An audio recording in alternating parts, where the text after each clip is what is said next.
ఈ రోజే డౌన్లోడ్ చేయండి. మీ ఫేవరెట్ షోస్ చూడండి. చెప్పు బాగి.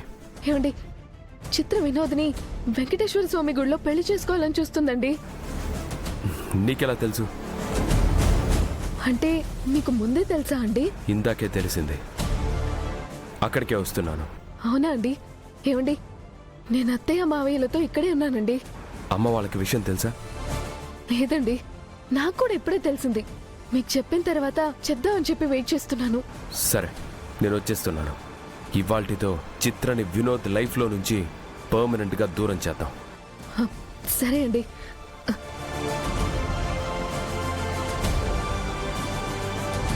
చిత్ర గురించి నిజం బయటపడగానే ఆయన ఖచ్చితంగా మనోహరి గురించి నిజం తెలుసుకుంటారు.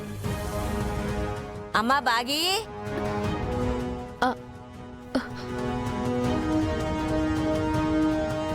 చిత్ర, మనసులో ఏం పెట్టుకోకు.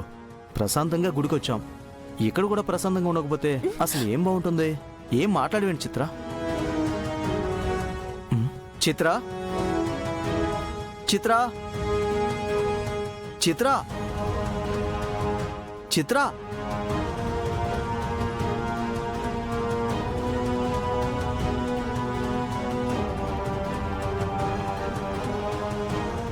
మను, అసలు ఇప్పుడు నువ్వెందుకు వాళ్ళని ఇక్కడికి తీసుకొచ్చావు?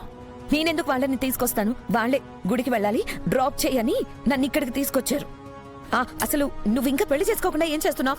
అబ్బా, ఏంటి చేసుకునేది?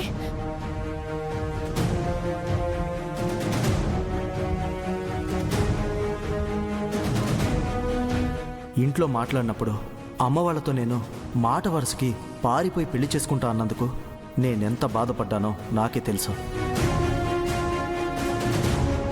నేను చెప్పాను కదా, వినోద్ పేరెంట్స్కి తెలియకుండా పెళ్లి చేసుకోడు అని. వాళ్ళకి నిజం తెలిస్తే నిన్ను ఇంట్లోకి కూడా రానివ్వరు. అమరు నీ గతాన్ని వెతుక్కుంటూ వెళ్ళాడు. ఇక్కడ సమస్యలే తప్ప సమాధానాలు ఎక్కడున్నాయో నాకైతే అర్థం కావడం లేదు. అవి తెలియకే కదా నేను నీకు ఫోన్ చేసింది. ఏదో ఒక ఐడియా చెప్పవు ప్లీజ్ మను, ప్లీజ్. ఛీ, విషయాన్ని ఇక్కడి దాకా తీసుకొచ్చి ఇప్పుడు ఏం చేద్దామంటే నాకు మాత్రం ఏం అర్థం అవుతుంది చెప్పు? నాకేం తెలియట్లేదు.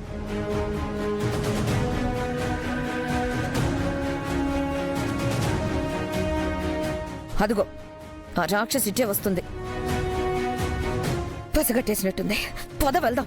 మను మను ప్లీజ్ మను, నాకు ఏదైనా ఐడియా ఇవ్వు. ఏంటి ఐడియా ఇచ్చేది? అమర్ ఇప్పుడు ఫోన్ చేస్తున్నాడేంటి? బాగి కానీ ఫోన్ చేసి అమర్కి చెప్పేసిందా? మను, లిఫ్ట్ చేసి స్పీకర్ ఆన్ లో పెట్టు. హలో, చెప్పమ్మర్. గుడిలోనే ఉన్నావా మనోహరి? అవునమ్మర్. ఏమైంది? చిత్ర ఒక ఫ్రాడ్ మనోహరి. తన మాట మంచి అంతా అబద్ధం.